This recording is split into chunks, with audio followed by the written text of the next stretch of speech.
around the world later this year. Back to you. All right, Prashant, many thanks for joining us. Decisions taken by the Cabinet, some relief coming in for farmers. The Union Cabinet has approved a hike in the minimum support price for all Rabi crops between 3 to 9% for the 2023-2024 marketing season. The MSP for lentil has been increased by 500 rupees per quintal, making it the highest increase among the 6 crops, while MSP for wheat, which accounts for 70% of the Rabi crops, has been hiked by 110 rupees a quintal. Manisha joins us now to break down the details for us. Manisha, what will this mean for the agri-economy and for farmers? Well, yes, the MSP price increase has been between 3 to 9% and slightly delayed, by the way, because in the last couple of years, we saw it being announced in the month of September. This time, it has been around mid-October when we finally have the MSP announcements coming from the government. And as you can see on that table stacked up for you, the least of MSP increase has been in chana, just about at 2%.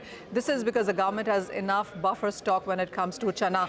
The max within pulses clearly has been for masoor, where the government does not have a buffer stock. And we have seen lower production as well. In the other food grain commodities, wheat at 5.5% was anticipated, and in any case, 70% is wheat of the food grains that is produced within the Rabi season there. And then you have edible oils, wherein mustard is looking at an MSP increase of nearly 8%. Remember, 50 to 60% of our edible oil requirement is imported, and the government has been talking about self-reliance in case of edible oil. So mustard at around nearly 8% of an increase in MSP does not come in as a surprise there.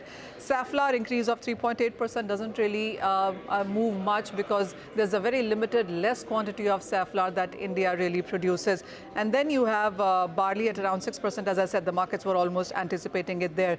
The CSEP had recommended a 3 to 9% of an increase in Rabi MSP, and that's exactly what we are seeing here. The farmers with the Kharif MSP hike were not very happy. They have been talking about higher input costs, whether it has been about seed, fertilizer, pesticides, transportation, labor, everything has been on a hike, and they wanted the MSP rate hike to incorporate all of these rises there. Chana is the largest Rabi public crop there, Rabi crop there, and we haven't seen much of an increase onto that one. The initial reactions on chana are also not so great coming in from the farmers. Chana could be losing out to other Rabi crops is what the street tells us, so that is something you'll need to watch out for. But having said that, at between 3 to 9% of CSEP recommendation, and what we finally seen is pretty much what the street expected. All right, Manisha, many thanks for joining us. Inflation continues to pinch rural India harder than urban areas.